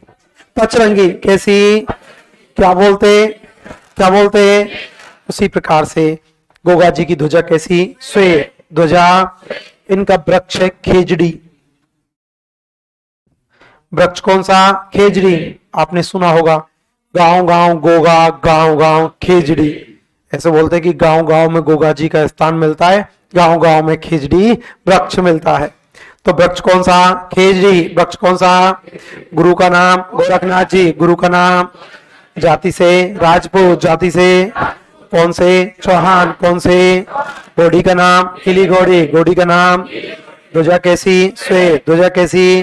वृक्ष कौन सा? खेजड़ी। वृक्ष कौन सा? वृक्ष कौन सा? जन्म कहाँ हुआ? ददरेवा चोरो। जन्म कहाँ हुआ? पिता का नाम जेवार, पिता का नाम, माँ का नाम, माँ का नाम, पत्नी का नाम केलमदे, पत्नी का नाम, गुरु का नाम गोरखनाथ जी। गुरु का नाम, जाति से राजपूत, जाति से कौन से? चौहान। कौन से? घोड़ी का नाम नीली घोड़ी। घोड़ी का नाम, ध्वजा कैसी? श्वेत ध्वजा कैसी? वृक्ष कौन सा? खेजड़ी। वृक्ष कौन सा? देखो लोक देवियां मैं आपको नहीं पढ़ाऊंगा क्योंकि सिलेबस में नहीं है। बाकी लोक देवियां कभी पढ़ी होंगी आपने, मौका रहेगा तो लास्ट में देखूंगा। अभी पर्टिकुलर सिलेबस की बात करेंगे। लोक देवियों में आपने एक माता पढ़ी होगी, शीतला माता। और शीतला माता का मंदिर सील की डोंगरी, चाकसू, जयपुर। इन शीतला माता का स्थान जो रूप माना गया है वो खेजड़ी वृक्ष को माना गया है। लोक देवियों में शीतला माता का रूप खेजड़ी वृक्ष को माना गया है और लोक देवताओं में गोगा जी का स्थान खेजड़ी वृक्ष के। अब देखो गांव में अक्सर लड़ाई हो जाती है यार। लड़ाई हो गई, पहली बात तो कभी जिंदगी में भाई भाई आपस में मत लड़ना। भाई भाई मत लड़ना, काका बाबा के मत लड़ना, परिवार के लोग आपस में मत लड़ना। लेकिन गांव में आदत होती है जमीन मेड़ काटने की, है ना। जब तक पड़ोसी की मेड़ ना काटी ना, फील थोड़े से अधूरे अधूरे से रहे हैं? मजा नहीं आता। पूरे 5 बीघे को खेत है, खेत में ट्रैक्टर ना चलाओगे लेकिन मेड़ में चलाओगे थोड़ा सा। मेड़ में तो पुच्छी अड़ानी है ट्रैक्टर की। और कई बार क्या होती है, बात बिगड़ जाती है। बात बिगड़ गई तो नौबत झगड़े पे आ जाती है। नौबत झगड़े पे आ जाती है और झगड़े पे इतनी नौबत आ जाती है कि कई बार तो ऐसा होता है कि एक हाथ के चक्कर में इतना पैसा बर्बाद हो जाता है कि पूरा खेत बिक जाता है। पूरा खेत बिक जाता है, इतना पैसा बर्बाद हो जाता है। इसलिए आदमी को दिमाग से काम लेना चाहिए। बाबूजी के भाई हुआ करते थे, कजन भाई हुआ करते थे, अर्जन और सर्जन। क्या? हाँ अभी हुआ था ना, आदमी वो सामने आ गया, ट्रैक्टर ही चढ़ा दिया उसके ऊपर।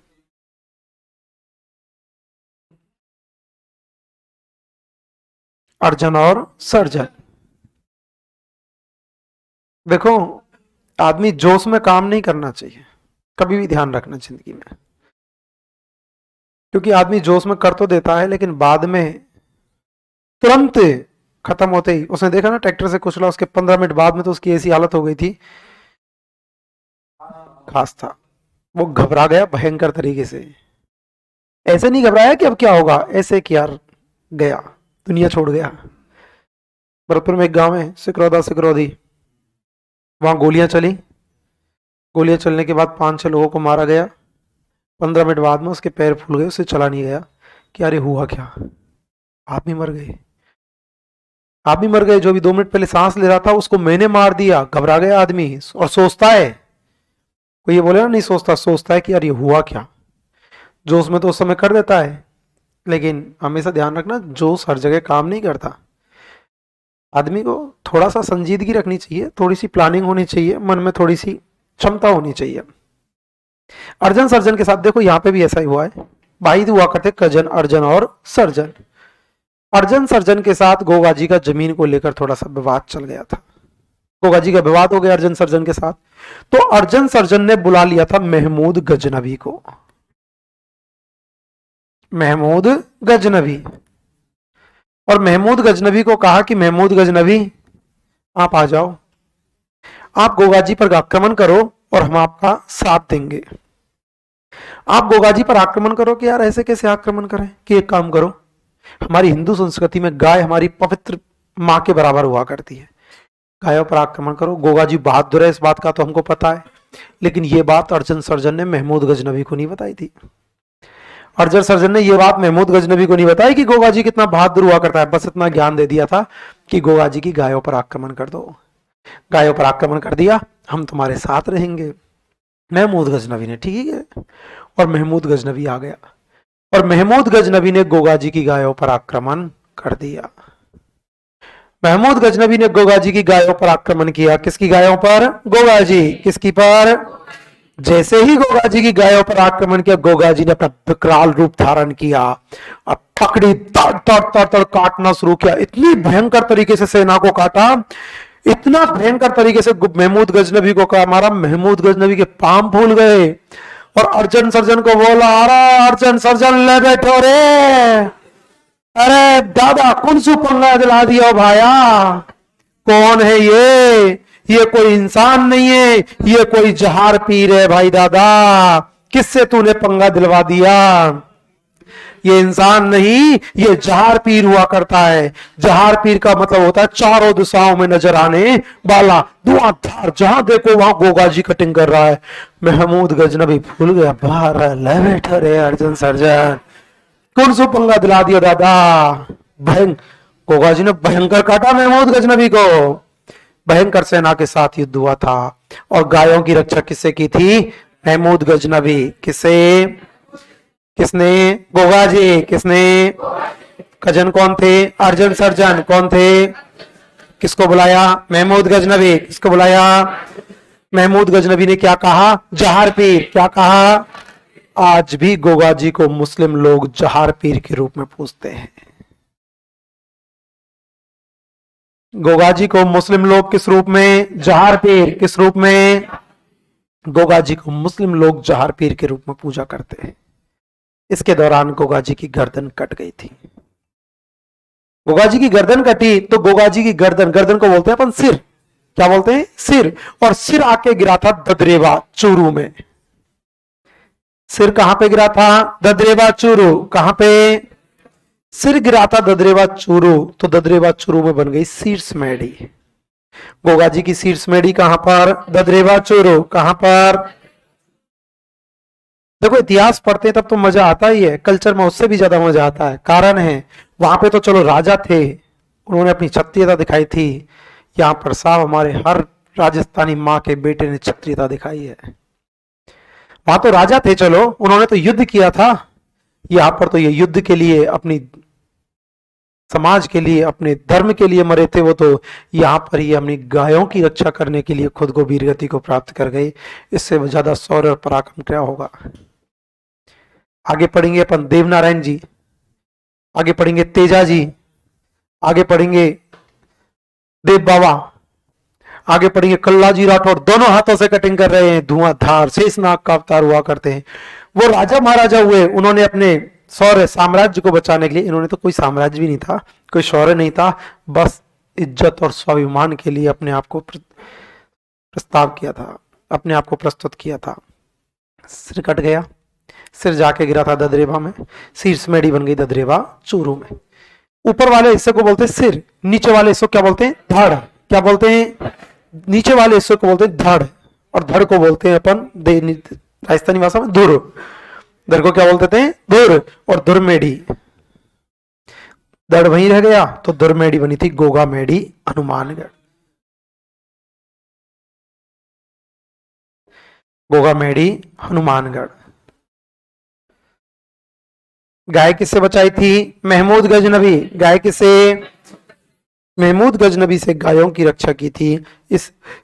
इसलिए गोगा जी को गौ रक्षक देवता कहा जाता है, या गायों का देवता कहा जाता है। गायों के देवता कौन है, गोगा जी। कौन है, गाय किससे बचाई, महमूद गजनबी। किसे, महमूद गजनबी ने क्या कहा, जहार पेर। क्या कहा, गोगा जी को मुस्लिम लोग किस रूप में, जहार पेर, मुस्लिम लोग। शीर्ष मेढ़ी कहां पर, ददरेवा चूरू। शीर्ष मेढ़ी, दुरमेढ़ी, गोगा मेढ़ी हनुमानगढ़। दुरमेढ़ी, दुरमेढ़ी। इस दुरमेढ़ी का निर्माण करवाया था फिरोज शाह तुगलक।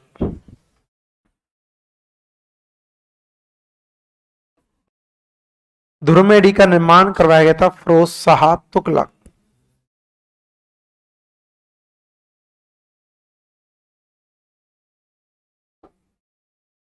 दुरमेढ़ी का निर्माण किसने, फिरोज शाह तुगलक। किसने, दुरमेढ़ी का निर्माण करवाया था फिरोज शाह तुगलक ने, लेकिन इसको वर्तमान स्वरूप दिया था गंगा सिंह ने। देखो, बीकानेर के शासक हुआ करते थे गंगा सिंह। गंगा सिंह जी ने राजस्थान के 3 मंदिरों को वर्तमान स्वरूप दिया है। रामदेव जी के मंदिर को वर्तमान स्वरूप गंगा सिंह जी ने दिया था, दुरमेढ़ी को वर्तमान स्वरूप गंगा सिंह जी ने दिया था, जबकि करनी माता जी के मंदिर को वर्तमान स्वरूप गंगा सिंह ने दिया था। करनी माता जी का मंदिर बहुत शानदार, वाकई में देखने लायक मंदिर है, किले नुमा है, इतना सुंदर मंदिर है कि आप जाओगे ना, वहां की 2 चीजें मेरे को बहुत पसंद आई। एक तो सफाई, अक्सर तीर्थ स्थलों के पास में पर्यटक आते हैं तो गंदगी हो जाती है, लेकिन उस मंदिर की सफाई देखने की तारीफ के काबिल हुआ करती है साहब। एक तो करनी माता जी के मंदिर की सफाई, और दूसरा बाहर से देखते हैं ना तो आपको पता ही नहीं चलेगा कि ये मंदिर है क्या। आप उसके बगल में होकर निकल जाओगे, आपको पता ही नहीं चलेगा, यदि आपको पता नहीं है तो, कि माता जी का मंदिर है ये। क्यों, क्योंकि बहुत शानदार आलीशान महल जैसा बना हुआ है वो मंदिर। वो महल जैसा मंदिर गंगा सिंह जी ने बनवाया था, इसलिए करनी माता के मंदिर को कहा जाता है मठ। माता जी के मंदिर को क्या बोलते हैं, मठ। उसको भी वर्तमान स्वरूप गंगा सिंह जी ने दिया था। रामदेव जी जाओगे, रामदेवरा, तो रामदेवरा में देखोगे वो भी मंदिर बहुत प्यारा है, लाल पत्थर से बना हुआ है, जैसलमेर का है, लाल पत्थर, बहुत सुंदर मंदिर बना हुआ है। उसको भी वर्तमान स्वरूप किसने दिया था, गंगा सिंह जी ने। और दुरमेढ़ी को भी वर्तमान स्वरूप किसने दिया, गंगा सिंह। एक बार ऐसा ही क्वेश्चन पूछा गया था, शायद राजस्थान पुलिस में ही पूछा गया था। क्वेश्चन पूछा गया था कि रामदेव जी का मंदिर रुनेचा पोखरन जैसलमेर में कौन से पत्थर से बना हुआ है। यही था, लाल नहीं था ऑप्शन में। जैसलमेर का पत्थर, धौलपुर का पत्थर, जोधपुर का पत्थर, कोटा का पत्थर, जैसलमेर का पत्थर। हाँ, लाल पत्थर धौलपुर का भी है, लाल पत्थर जैसलमेर का भी है, लाल पत्थर उदयपुर से भी निकलता है। लेकिन वो, अरे यार उसमें कॉमन सेंस था, इस तरह का आंकड़ा कहीं नहीं मिलता आपको, लेकिन सिर्फ कॉमन सेंस था कि यार गंगा सिंह जी के समय, उस समय क्या धौलपुर से पत्थर ले जाने की व्यवस्था थी, क्या इतनी सुविधाएं थी कि इतना पत्थर वहां तक पहुंच सके। तो इस प्रकार की सुविधाओं का उस समय अभाव था, इसलिए वो कौन सा पत्थर था, जैसलमेर। या तो कोई करके नहीं आया, करके आया था तो वो जैसलमेरी करके आया था। तो दुरमेढ़ी का वर्तमान स्वरूप भी किसने दिया था, गंगा सिंह। शीर्षमेढ़ी कहां पर, ददरेवा चूरू। शीर्षमेढ़ी, दुरमेढ़ी, गोगा मेढ़ी हनुमानगढ़। दुरमेढ़ी निर्माण किसने, फिरोज शाह तुगलक। निर्माण किसने, वर्तमान स्वरूप गंगा सिंह, वर्तमान स्वरूप। इसकी आकृति जो है वो मकबरे नुमा है। दुर्मेडी की आकृति कैसी? मकबरे नुमा। कैसी? दुर्मेडी की आकृति मकबरे नुमा हुआ करती है, ऊपर से इस प्रकार से गोल हुआ करता है, मकबरे नुमा है। और इस दुर्मेडी पर अल्लाह बिस्मिल्लाह अंकित है। क्या लिखा हुआ है? अल्लाह बिस्मिल्लाह। ऐसा शब्द मैंने पहले भी बताया क्या? विजय स्तंभ। विजय स्तंभ पर भी अल्लाह बिस्मिल्लाह अंकित है, विजय स्तंभ पर भी अल्लाह बिस्मिल्लाह है और दुर्मेडी पर भी अल्लाह बिस्मिल्लाह है। विजय स्तंभ की कौन सी मंजिल? तीसरी। और दुर्मेडी पर भी क्या लिखा हुआ है? अल्लाह बिस्मिल्लाह। दुर्मेडी कहां पर? गोगा मेडी हनुमानगढ़। दुर्मेडी कहां पर? निर्माण किसने? फिरोज शाह तुगलक। निर्माण किसने? वर्तमान स्वरूप गंगा सिंह। वर्तमान स्वरूप। आकृति कैसी? मकबरे नुमा। आकृति कैसी? इन दुर्मेडी में मुस्लिम पुजारी रहा करता है और गोगा जी का जो मुस्लिम पुजारी है उसको बोलते हैं चायल। गोगा जी का मुस्लिम पुजारी क्या कहलाता? चायल। क्या कहलाता? दुर्मेडी कहां पर? गोगा मेडी हनुमानगढ़। दुर्मेडी कहां पर? निर्माण किसने? फिरोज शाह तुगलक। निर्माण किसने? वर्तमान स्वरूप गंगा सिंह। वर्तमान स्वरूप। आकृति कैसी? मकबरे नुमा। आकृति कैसी? क्या लिखा हुआ? अल्लाह बिस्मिल्लाह। क्या लिखा हुआ? मुस्लिम पुजारी चायल। मुस्लिम पुजारी। जबकि गोगा जी की ओल्डी, गोगा जी की ओल्डी, गोगा जी की ओल्डी। और गोगा जी की ओल्डी हुआ करती है सांचौर। अब जालौर यदि सांचौर यदि जिला नहीं बना तो जालौर में, और सांचौर जिला बन गया तो सांचौर में। गोगा जी की ओल्डी कहां पर? सांचौर। कहां पर? इसका निर्माण करवाया था राजा राम कुम्हार। बता रहा, निर्माण करवाया था राजा राम कुम्हार। गोगा जी की ओल्डी कहां पर? सांचौर। गोगा जी की ओल्डी, गोगा जी की ओल्डी। निर्माण किसने? राजा राम कुम्हार। निर्माण किसने? अब बात ये आती है ओल्डी किसे कहते हैं? अपने स्थानीय भाषा में बोलते हैं झोपड़ी, अटारी, छान, अट्टा, टपरा या सॉरी टपरी, उसी प्रकार से बोलते हैं ओल्डी। ओल्डी एक तरह से झोपड़ी हुआ करती है। और गोगा जी की ओल्डी कहां पर? सांचौर। कहां पर? सांचौर। कहां पर? जालौर। कहां पर? तो ध्यान रखना, शीर्ष मेडी कहां पर? ददरेवा चूरू। शीर्ष मेडी, दुर्मेडी, गोगा मेडी हनुमानगढ़। दुर्मेडी। ओल्डी कहां पर? सांचौर। ओल्डी कहां पर? निर्माण किसने? राजा राम कुमार। निर्माण किसने? गोगा जी का जन्म कहां हुआ? ददरेवा चूरू। जन्म कहां हुआ? पिता का नाम जेवर, पिता का नाम, माँ का नाम बाछल, माँ का नाम, पत्नी का नाम खेलमदे, पत्नी का नाम, गुरु का नाम गोरखनाथ जी, गुरु का नाम, जाति से राजपूत, जाति से कौन से? चौहान। कौन से? घोड़ी का नाम नीली घोड़ी, घोड़ी का नाम, ध्वजा कैसी? श्वेत, ध्वजा कैसी? वृक्ष कौन सा? खेजड़ी, वृक्ष कौन सा? भाई कौन? अर्जन सर्जन, भाई कौन? किसको बुलाया? महमूद गजनबी। किसको बुलाया? महमूद गजनबी से गायों की रक्षा किसने की?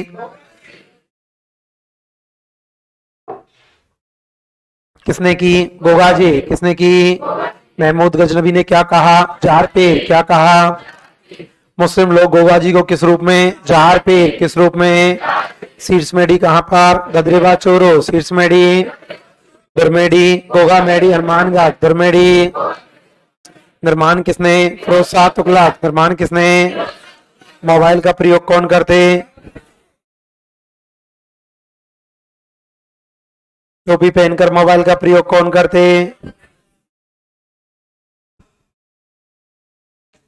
दुर्मेडी कहां पर? गोगा मेडी हनुमानगढ़। दुर्मेडी कहां पर? निर्माण किसने? फिरोज शाह तुगलक। निर्माण किसने? वर्तमान स्वरूप गंगा सिंह। वर्तमान स्वरूप। आकृति कैसी? मकबरे नुमा। आकृति कैसी? क्या लिखा हुआ? अल्लाह बिस्मिल्लाह। क्या लिखा हुआ? मुस्लिम पुजारी चायल। मुस्लिम पुजारी। गोगा जी की ओल्डी सांचौर। ओल्डी कहां पर? सांचौर। कहां पर? कहां पर? निर्माण किसने? राजा राम कुमार। निर्माण किसने? गोगा जी की पत्नी का नाम था कैलमदे। कैलमदे को सांप ने डस लिया। कैलमदे को सांप ने डस लिया और सांप के डसने से कैलमदे की मृत्यु हो गई थी। कैलमदे की मृत्यु हो गई, गोगा जी का खोपड़ा खराब हो गया। गोगा जी ने सांप को कहा था कि हे सांपराज, तूने मेरी पत्नी को डसा है। हे सांपराज, तूने मेरी पत्नी को डसा है, मैं धरती से सांप वंश खत्म कर दूंगा। मैं धरती से सांप वंश खत्म कर दूंगा। गोगा जी खतरनाक हो गए थे, मतलब गुस्सा हो गए थे, और गोगा जी ने यज्ञ करना शुरू किया। गोगा जी ने यज्ञ करना शुरू किया। तेल की कढ़ाई के अंदर एक यज्ञ चल रहा था और गोगा जी भयंकर गुस्सा थे। तेल की कढ़ाई में मंत्रोच्चारण शुरू होते, सांप इधर से आता, भन कढ़ाई में डा, इधर से आया दम कढ़ाई में, और सांप खत्म हो रहे थे धुआंधार। तभी सांपों का देवता आया कि गोगा जी महाराज ऐसा मत करो, गोगा जी महाराज ऐसा बंद करो, मेरा वंश खत्म। गोगा जी ने चुप रह जाओ, कहते हैं ऐसा मत करो, मेरा वंश खत्म हो जाएगा। गोगा जी ने कहा तुमने भी तो मेरा वंश खत्म कर दिया साहब, मेरी पत्नी को डसा है। ए गोगा महाराज ऐसा मत करे बाबा, मर जाऊंगा, कतई कोई पीढ़ी नहीं बचे। गोगा जी ने कहा वंश खत्म करूंगा आज तुम्हारा, और आहुति धुआंधार लगना शुरू किया। तभी गोगा जी को वचन दिया था सांप ने कि हे गोगा जी महाराज, मैं वचन देता हूं, पहला वचन कि मैं आपकी पत्नी से सांप का जहर खींच दूंगा और आपकी पत्नी को वापस जिंदा कर दूंगा। और दूसरा वचन देता हूं कि मैं तो सिर्फ सांपों का राजा हूं, आप मेरे भगवान हो। भगवान आज छोड़ दे, त्रायमान त्रायमान, आज छोड़ दे बाबा। मैं तुमको वचन देके जा रहा हूं कि आने वाले वक्त में पीढ़ियां तुम्हें सांपों के देवता के रूप में पूजा करेंगी। मैं सिर्फ सांपों का राजा हुआ करता हूं, आने वाले वक्त में तुम सांपों के देवता के रूप में पूजा करोगे। और गोगा जी को सांपों का देवता भी कहा जाता है। सांपों के देवता कौन है? गोगा जी। सांपों के देवता ध्यान रखना, कल पढ़ेंगे अपन तेजाजी महाराज। हाँ देख देख देख, तेजाजी पढ़ेंगे। जब पढ़ेंगे कि तेजाजी को नागों का देवता कहा जाता है। सांप और नाग में थोड़ा सा अंतर होता है। सांप नाग है ना, कल बताऊंगा डिटेल से। है? अब वो तेरे ऊपर डिपेंड करे। नागों के देवता कौन है? गोगा जी, सॉरी तेजाजी। सांपों के देवता कौन है? गोगा जी। कौन है? अंगड़ाई लेते हुए देवता कौन से? नहा धो के आए कर तू योगी, नहावे धोवे तो है ना है। हाँ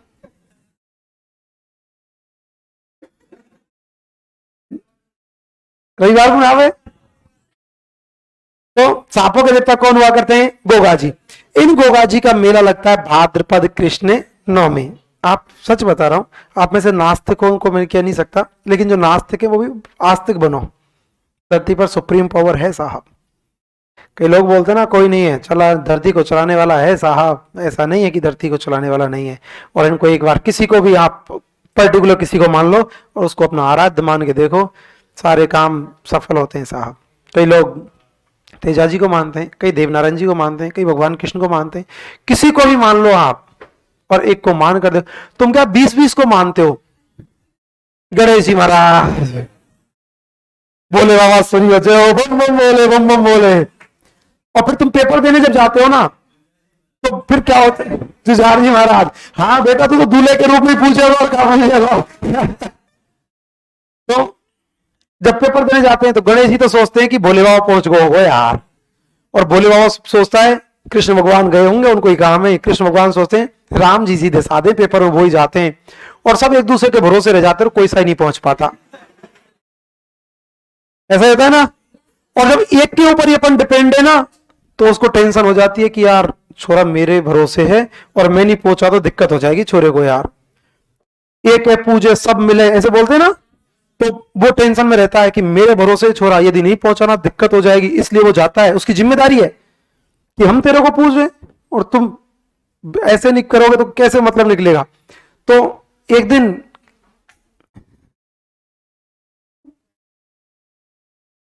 कल बताऊंगा, कल।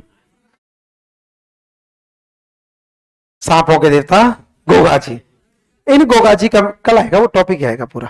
गोगा जी का मेला लगता है भाद्रपद कृष्ण नवमी, भाद्रपद कृष्ण नवमी। अब तुम देखो, एक टॉपिक पढ़ने से बहुत सारे टॉपिक सल्टेंगे। अभी तुम देखना, आधे से मेले सल्टा दूंगा मैं तुम्हारे यूं ही। एक बार की एक घटना थी, घटना सुनाता हूं आपको। अन्नकूट बनाया है तुमने? है वो गांव में अन्नकूट? गांव में अक्सर अन्नकूट गोवर्धन वाले दिन बनाते हैं, दिवाली के एक दिन बाद। और दिवाली के एक दिन बाद में जब अन्नकूट मनाया जाता है, कैसे बनाते हैं? अन्नकूट अक्सर छोरे बनाते हैं, मतलब पुरुष लोग बनाते हैं, महिलाएं नहीं बनाती। और पुरुष लोग तो क्वालिटी मेंटेन करते हैं। पुरुष क्या है, लोभी कम होते हैं, महिलाएं लोभी होती हैं। और वैसे महिलाओं का ही लोभ है जिससे अपना परिवार चल रहा है। यदि हमारे भरोसे परिवार चलने लग गए ना, तो अपन तो 15 दिन में तनख्वाह खत्म है। अपने को पूरी तनख्वाह यदि बापू दे देना, तो 10 दिन में तो पिंडी उतेड़ दे अपन। महिलाओं का लोभ ही है जो परिवार को चलाता है। पुरुषों को एक दिन अन्नकूट बनाने को दिया जाता है कड़ी। कड़ी में पता है पुरुष क्या करते हैं? मिर्ची डाल डाल डाल और डाल, थोड़ी सी और डाल यार, और डाल दे, फिर तेरे हाथ ही ना लगे यार, ले एक दूसरे चले को थोड़ी सी कम है यार, ये तो वो डाल जाओ थोड़ी सी हल्दी डाल दे डाल दे डाल दे। अब उसमें इतनी तेज तर्राट बनाते हैं, खूब नमक ज्यादा है, वो नमक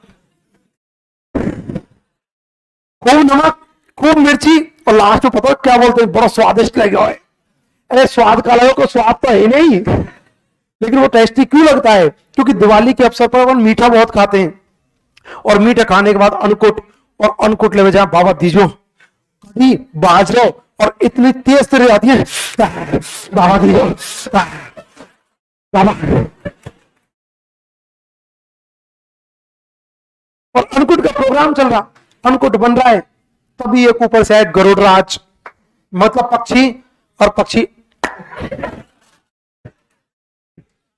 गरुड़ निकला, और पुरुष तो पुरुष ही है कि उड़े यार वो काम कर गो, कर दे मियाँ है पलटा।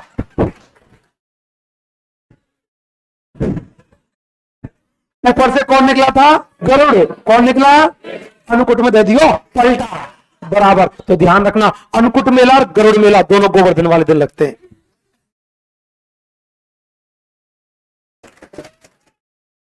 अन्नकूट में गरुड़ देखो मामलो दे दियो पलटा। तो गरुड़ मेला और अन्नकूट मेला दोनों ही कब लगते हैं? गोवर्धन वाले दिन। आइएगा।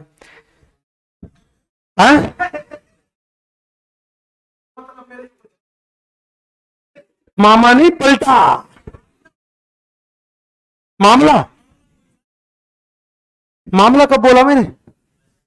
अरे मेला बोला है, मेला यार। ए तू यार, मामला मेला। मेला लगता है भाद्रपद कृष्ण नवमी। तो ध्यान रखना, मैं आपको एक टॉपिक पूरा होते होते आधे से मेले सल्टा दूंगा। कल रामदेव जी का हो गया, आज पाबू जी का हो गया, गोगा जी का होगा, अन्नकूट है गो, गरुड़ है गो। भाद्रपद कृष्ण नवमी, और भाद्रपद कृष्ण नवमी को गोगा जी का मेला लगता है, इसे कहा जाता है गोगा नवमी। और गोगा जी के मेले का प्रमुख वाद्य यंत्र है डेरू। गोगा जी के मेले का प्रमुख वाद्य यंत्र कौन सा? डेरू। कौन सा? गोगा जी के मेले का प्रमुख वाद्य यंत्र है डेरू। अब गोगा जी के मेले में जब किसान लोग जाते हैं, तो गोगा जी के मेले में गोगा राखी मिलती है, और किसान लोग गोगा जी के मेले में से गोगा राखी लेके आते हैं। गोगा जी के मेले में से क्या लाते हैं? गोगा राखी। गोगा राखी में 9 गांठें हुआ करती हैं। और गोगा राखी को क्या आप मुझे बता सकते हो, हल्के बांधते या हाली के? हाली के। हल्के नहीं बांधते, हल्के भी बांध देते हैं, आजकल 2 ले आते हैं, लेकिन मूल रूप से हाली के बांधी जाती है। अब पूर्वी राजस्थान वाले सोच रहे होंगे हाली, हाली तो उसको बोलते हैं हल चलाने वाले को, खेत में काम करने वाले को ना। हाली कहा जाता है हल के नीचे का हिस्सा, लोहे का जो होता है ना, हल का नीचे का हिस्सा लोहे का जो होता है, जो खेत में घुसता है, खेत को फाड़ता है, खेत को फाड़ने वाले को, उसको कहते हैं हाली।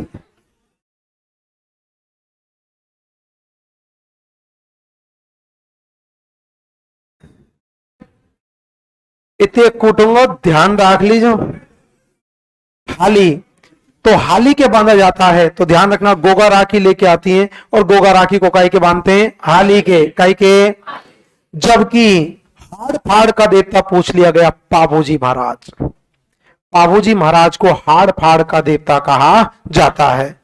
गांव में कल बताऊंगा मैं आपको, तेजाजी के साथ पढ़ेंगे तब पढ़ेंगे। तेजाजी फसल के देवता हुआ करते हैं। तो गोगा राखी काई के बांधी जाती है, हाली के, काई के। मेला कब लगता, भाद्रपद कृष्ण नवमी कब लगता, कहलाते हैं गोगा राखी, कहलाते काई के बांधते, हाली, काई के, हाली के बांधी जाती है और हाली के बांधते हैं। ऐसी मान्यता है कि हाली के बांधने से फसल अच्छी पैदा हुआ करती है। हाली के बांधने से फसल अच्छी पैदा हुआ करती है। तो गोगा राखी काई के बांधते, हाली, काई के। वाद्यंत्र कौन सा, डेरो, कौन सा। गोगा जी का जन्म कहाँ हुआ, बदरेवा चोरो, फटाफट बोलो, जन्म कहाँ हुआ। पिता का नाम जेवर, पिता का नाम, माँ का नाम, माँ का नाम, पत्नी का नाम, पत्नी का नाम, जाति से राजपूत, गोरखनाथ जी। गुरु का नाम गोरखनाथ जी, गुरु का नाम, जाति से राजपूत, जाति से कौन से, चौहान, कौन से। घोड़ी का नाम नीली घोड़ी, घोड़ी का नाम। ध्वजा कैसी, श्वेत, ध्वजा कैसी। वृक्ष कौन सा, खिजड़ी, कौन सा। भाई कौन, अर्जन सर्जन, भाई कौन। गाय किससे, गाय सॉरी किसको बुलाया, महमूद गजनबी, किसको बुलाया, महमूद गजनबी से गायों की रक्षा किसने की, गोगा जी, किसने की। महमूद गजनबी ने क्या कहा, जहार पीर, क्या कहा। मुस्लिम लोग गोगा जी को किस रूप में, जहार पीर, किस रूप में। गोगा जी की शीर्ष मेडी कहाँ पर, बद्रीबाग चूरू, शीर्ष मेडी, दुर्मेडी, गोगा मेडी, हनुमानगढ़, दुर्मेडी। निर्माण किसने, फिरोज शाह तुगलक, निर्माण किसने। वर्तमान स्वरूप, वर्तमान स्वरूप। आकृति कैसी, मकबरे नुमा, कैसी। क्या लिखा हुआ, अल्लाह बिस्मिल्लाह, क्या लिखा हुआ। मुस्लिम पुजारी चायल, मुस्लिम पुजारी। गोगा जी की ओल्डी सांचौर जालोर, गोगा जी की ओल्डी। निर्माण किसने, राजा राम कुमार, निर्माण किसने। सांपों के देवता, सांपों के देवता, सांपों के देवता। मेला कब लगता, भाद्रपद कृष्ण नवमी, मेला कब लगता। किसान लोग कहलाते, गोगा राखी, कहलाते काई के बांधते, हाली के, काई के। वाद्यंत्र कौन सा, डेरो, कौन सा। सबको बोलना है। गोगा जी का जन्म कहाँ हुआ, जन्म कहाँ हुआ। पिता का नाम जेवर, पिता का नाम, माँ का नाम, माँ का नाम, पत्नी का नाम, पत्नी का नाम। जाति से, जाति से कौन से, कौन से। गुरु का नाम गोरखनाथ जी, गुरु का नाम। घोड़ी का नाम नीली घोड़ी, घोड़ी का नाम। ध्वजा कैसी, ध्वजा कैसी। वृक्ष कौन सा, वृक्ष कौन सा। गांव गांव गोगा, गांव गांव, गांव गांव खेजड़ी, गांव गांव। वृक्ष कौन सा, वृक्ष कौन सा। भाई कौन थे, अर्जन सर्जन, भाई कौन थे। गुरु का नाम गोरखनाथ जी, गुरु का नाम। भाई कौन थे, अर्जन सर्जन, कौन थे। किसको बुलाया, महमूद गजनबी, किसको। महमूद गजनबी से गायों की रक्षा किसने की, किसने। मुस्लिम लोग गोगा जी को किस रूप में, किस रूप में। गोगा जी की शीर्ष मेडी कहाँ पर, बद्रेवा चोरो, शीर्ष मेडी, दुर्मेडी, गोगा मेडी, हनुमानगढ़, दुर्मेडी, दुर्मेडी। निर्माण किसने, फिरोज शाह तुगलक, निर्माण किसने। वर्तमान स्वरूप गंगा सिंह, वर्तमान स्वरूप। आकृति कैसी, मकबरे नुमा, आकृति कैसी। क्या लिखा हुआ, अल्लाह बिस्मिल्लाह, क्या लिखा हुआ। मुस्लिम पुजारी, मुस्लिम पुजारी। गोगा जी की ओल्डी कहाँ पर, सांचौर जालोर, कहाँ पर। निर्माण किसने, राजा राम कुमार, निर्माण किसने। सांपों का देवता कौन है, गोगा जी, सांपों का देवता। गोगा जी का मेला कब लगता, भाद्रपद कृष्ण नवमी, कब लगता। कहाँ पे लगता, गोगा मेडी, हनुमानगढ़, कहाँ पर। किसान लोग कहलाते, गोगा राखी, कहलाते काई के, हाली, काई के। मेले का प्रमुख वाद्य यंत्र कौन सा, डेरो, कौन सा। हेडिंग डालो पाबूजी महाराज जी। हाँ बोल के लिखाऊंगा जी, बोलिए। किसका, गोगा जी का। हाँ दिया हुआ है कई जगह पर। वो फिर समाधि की सुनी होगी, तब ऐसे सुना होगा। उसमें कहानी इस प्रकार से हुआ करती है, गोगा जी ने समाधि धारण की थी। समाधि धारण की, जो मुस्लिम जाति के लोग भी पूछते थे और हिंदू भी पूजा करते थे। तो मुस्लिमों ने कहा कि साहब,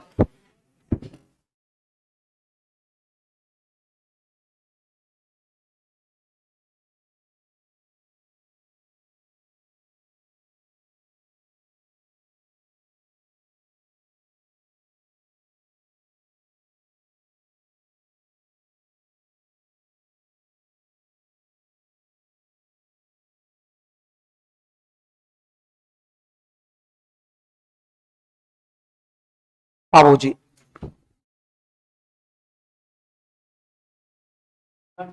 हाँ जाटी बोलते हैं ना, वो अलग है। बाबूजी, बाबूजी का जन्म कोलूमंड फलौदी जोधपुर, जन्म कोलूमंड फलौदी जोधपुर, कोलूमंड फलौदी जोधपुर। पिता धांधल जी, पिता धांधल जी, माता कमला दे, पिता धांधल जी, माता कमला दे। पत्नी सुप्यार दे, पत्नी सुप्यार दे, सुप्यार दे। जाति राजपूत, जाति राजपूत। गोत्र राठौड़, गोत्र राठौड़।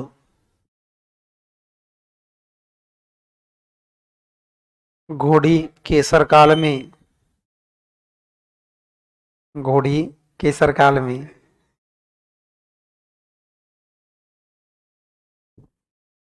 घोड़ी केसर काल में। बाबूजी को, बाबूजी को लक्ष्मण का अवतार माना जाता है। बाबूजी को लक्ष्मण का अवतार माना जाता है।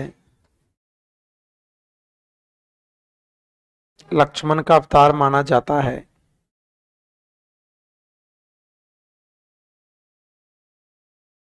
मारवाड़ में पहली बार ऊंट, मारवाड़ में पहली बार ऊंट, पहली बार ऊंट बाबूजी लेकर आए थे। पहली बार ऊंट बाबूजी लेकर आए थे।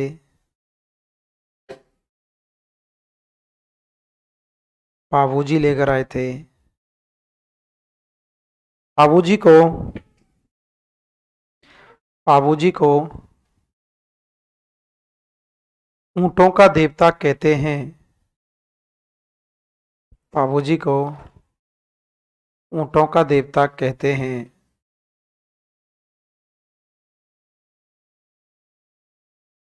बाबूजी को ऊंटों का देवता कहते हैं। ऊंट पालक जाति, ऊंट पालक जाति, पालक पालने वाली, ऊंट पालक जाति राई का, ऊंट पालक जाति राई का। स्लैश लगा के लिखना, रेवारी। ऊंट पालक जाति राई का, स्लैश लगा के रेवारी। बाबूजी को राई का, रेवारी। बाबूजी को, बाबूजी को अपना आराध्य देव मानती है। बाबूजी को अपना आराध्य देव मानती है।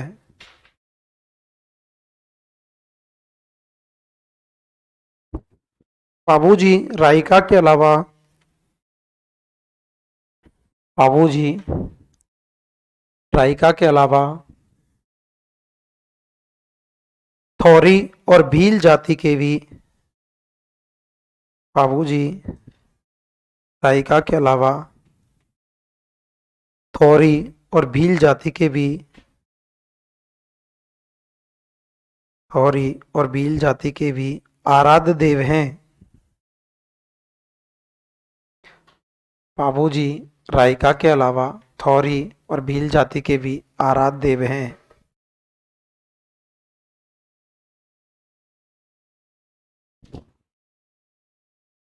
बाबूजी की फड़, बाबूजी की फड़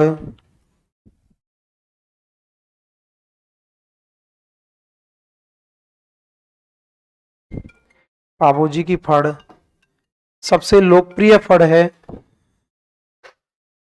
बाबूजी की फड़ सबसे लोकप्रिय फड़ है। सबसे लोकप्रिय फड़ है। यह ऊंट के बीमार होने पर, यह ऊंट के बीमार होने पर, बीमार होने पर बोली जाती है। ऊंट के बीमार होने पर बोली जाती है तथा ऊंट के सही होने पर, ऊंट के सही होने पर, सही होने पर नायक जाति के बोपों द्वारा, ऊंट के सही होने पर नायक जाति के बोपों द्वारा, बोपों द्वारा, भोपा भोपा नायक जाति के बोपों द्वारा रावण हत्या वाद्य यंत्र से, नायक जाति के बोपों द्वारा रावण हत्या वाद्य यंत्र से, रावण हत्या वाद्य यंत्र से बांची जाती है।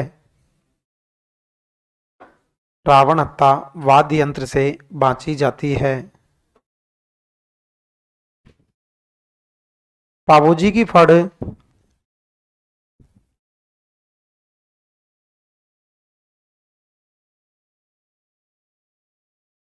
सबसे लोकप्रिय फड़ है, ये लिख दिया। रावण हत्या से बांची जाती है भी लिख दिया। तो बाबूजी की फड़ के आगे क्या लिखाऊं? लिखो, रावण हत्या वाद्य से बांची जाती है जो, बाबूजी की फड़ रावण हत्या वाद्य से बांची जाती है जो आधे कटे नारियल से बनता है, जो आधे कटे नारियल से बनता है, आधे कटे नारियल से बनता है।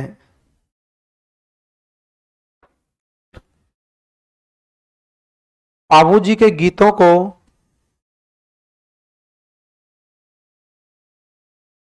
बाबूजी के गीतों को बाबूजी के पवाड़े बोलते हैं। बाबूजी के गीतों को बाबूजी के पवाड़े बोलते हैं जो, जो रायका जाति के लोगों द्वारा,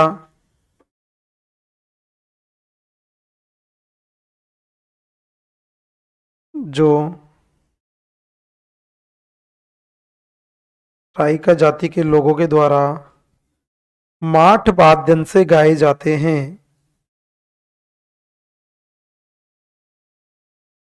रायका जाति के लोगों द्वारा माठ वाद्य से गाए जाते हैं।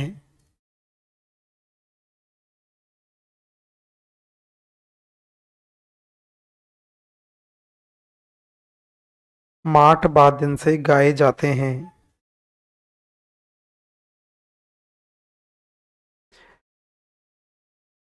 चलो कल लिखाऊंगा बाकी का। हाँ, अभी तो ये है, देवल चारनी है, सारा ही